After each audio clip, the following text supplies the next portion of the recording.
नमस्कार, मी शिवानी पाटील. मंडळी, शरद पवार की एकनाथ शिंदे? जरांगेंच्या आंदोलनाला कुणी पैसा पुरवला?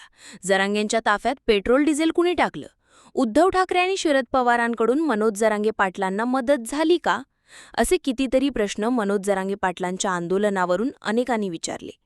खुद्द राज्याचे महामहिम मुख्यमंत्री देवेंद्र फडणवीस यांच्यापासून तर लक्ष्मण हाके, भाजपचे कित्येक नेते, संजय राऊत अशा कित्येक नेत्यांनी जरांगेंच्या आंदोलनाला कुणी रसद पुरवली यावर आपापल्या परीनं दावे केलेत. या सगळ्यात जरांगेंना शरद पवारांनी मदत केली हे आरोप सर्वाधिक झालेच. एक सामान्य आंदोलक लाखोंची गर्दी जमवतो तरी कसा? जमलेल्या गर्दीला तो मुंबईपर्यंत पोहोचवतो तरी कसा?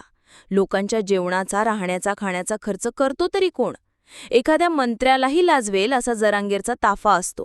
त्या ताफ्याचा खर्च करतो तरी कोण? त्यात पेट्रोल डिझेल टाकतं तरी कोण? असे नको नको ते प्रश्न विचारले गेले असतील.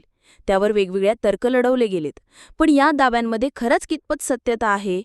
जरांगेंच्या आंदोलनाला कोण पैसा पुरवतं याचं उत्तर जाणून घेण्यासाठी तुम्हाला हा व्हिडिओ शेवटपर्यंत पाहावा लागेल. कारण खरा ट्विस्ट हा शेवटीच आहे. पोलखोल नक्कीच होणार, पण ती कुणाची होणार, कशी होणार हे सगळंच पाहून जा. की सरकार उलथवण्यासाठी जसे विरोधी पक्षाचे आमदार खासदार त्यामध्ये सामील आहेत, तसंच अजितदादा पवारांचे आमदार खासदार त्याच्यामध्ये सामील आहेत. कुणाचं बळ आहे, कुणाचं नाही बळ? पवार, उद्धव ठाकरे. संघर्ष वाढवण्याचा प्रयत्न सरकारमधले काही घटक आजही करत आहेत.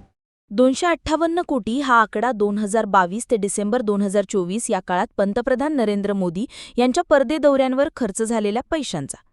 पण इतका पैसा खर्च झाला तरी कसा, यावर कुणी प्रश्न विचारला नाही. इतकंच काय तर पुरुषांनी लाडकी बहीण योजनेचे पैसे उकळल्यामुळे राज्य सरकारला तब्बल 21 कोटींचा चुना लागला.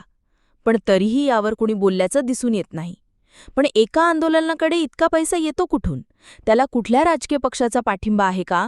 असे प्रश्न विचारले गेलेत. विचारलेले प्रश्न आणि उपस्थित केलेल्या शंकाही काय ते सुद्धा बघूयात. मंत्रिमंडळातील काही शक्ती या आंदोलनाला छुपा पाठिंबा देत आहेत असा दावा संजय राऊत यांनी केला. त्यांचा आरोप एकनाथ शिंदेंकडे होता. देवेंद्र फडणवीसांना डॅमेज करण्यासाठी शिंदे जरांगेनं मदत करतायत अशी थिअरी त्यांनी मांडली.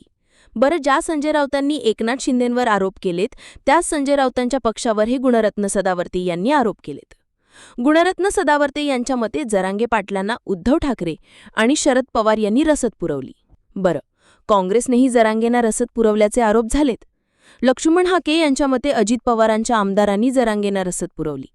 विजयसिंह पंडित यांच्यासोबत लक्ष्मण हाकेंचा झालेला वाद आणि त्यानंतर हाकेंनी केलेला आरोप उभ्या महाराष्ट्रानं पाहिलेत.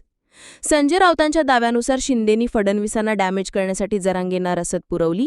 सदावर्त्यांच्या दाव्यानुसार पवार आणि ठाकरेंनी जरांगेंना रसद पुरवली. लक्ष्मण हाकेच्या दाव्यानुसार अजित पवारांच्या आमदारांनी जरांगेंना रसद पुरवली. हे सगळ्या दाव्यानुसार भाजप सोडून सत्तेतले आणि विरोधातले सगळेच पक्ष फडणवीसांना हटवण्यासाठी जरांगेंना मदत करतायत का? नशीब जरांगेची टीका आवडते म्हणून फडणवीसांनीच जरांगेंना मदत केली असा आरोप तरी अजून कोणी केला नाही. अर्थात हे सगळे आरोप निराधार आहेत. हे यावरून सिद्ध होतं कारण हे फक्त आरोप झाले, ते अद्याप सिद्ध करता आले नाहीत. आता मूळ मुद्द्यावर येते. जरांगेंना मदत केली तरी कोणी, त्यांना पैसा पुरवला तरी कोणी, तेही ऐका. आता जरांगे पाटलांच्या आंदोलनाचा पहिला स्पॉन्सर कोण ते ऐका. सरकारनामाने दिलेल्या वृत्तानुसार जालना जिल्ह्यातील गोदाकाठच्या 123 गावातून जरांगे पाटलांच्या आंदोलनाला रसद पुरवली जाते. जरांगे पाटलांच्या ताफ्यात सहभागी झालेली सगळी वाहनं स्वयंस्फूर्तीने आलेली असतात. आरक्षण मिळावं आणि ते जरांगें पाटलांच्या नेतृत्वात मिळू शकतं असं ज्या गरीब श्रीमंत मराठ्यांना वाटतं, ते मराठे आपल्या स्वइच्छेने जरांगे पाटलांच्या ताफ्यात सहभागी होतात. जरांगेंना पैसा कोण पुरवतं हाच प्रश्न जरांगेंचे विश्वासू सचिन हवळे पाटील यांना एका यूट्यूब चॅनलनं विचारला होता. त्यावर त्यांचं उत्तर होतं की जरांगे पाटील स्वतः गरीब आहेत. त्यांच्याकडे ना गाडी आहे ना बंगला आहे. ज्यांना असं वाटतं की आपण जरांगेंच्या ताफ्यात सहभागी व्हावं, ते आपली गाडी घेतात, आपल्या गाडीत आपल्याच पैशांनी पेट्रोल टाकतात, आपली चटणी भाकर सोबत घेऊन ते जरांग्यांसोबत बाहेर पडतात. मी स्वतः अनेकदा दौऱ्यावर गेल्यानंतर गाडीत झोपलो आहे असं त्यांनी सांगितलं. बरं, ज्यांनी ही प्रतिक्रिया दिली ते सचिन हवळे पाटील पेशाने बिल्डर आहेत, म्हणजे आर्थिकदृष्ट्या सक्षम आहेत. मराठा आरक्षणासाठी लढणारे असे कित्येक मराठा आपापल्या इच्छेने पाटलांना मदत करतात. त्यात कुठल्याही प्रकारचा राजकीय स्वार्थ नाही, केवळ मराठ्यांना आरक्षण मिळावं या हेतुपोटी जो तो मदत करतो, असंही त्यांनी सांगितलं. बरं, जरांगेंच्या ज्या मुंबई आंदोलनावरून हे सगळे प्रश्न विचारले गेलेत, त्या मुंबई आंदोलनात जरांगेंना आणि लाखो मराठ्यांना कोणी मदत केली, आता ते पाहूयात. मुंबई आंदोलनात धाराशिवचे ठाकरे गटाचे खासदार ओमराजे निंबाळकर यांनी मोठ्या प्रमाणात मदत केली असं बोललं गेलं.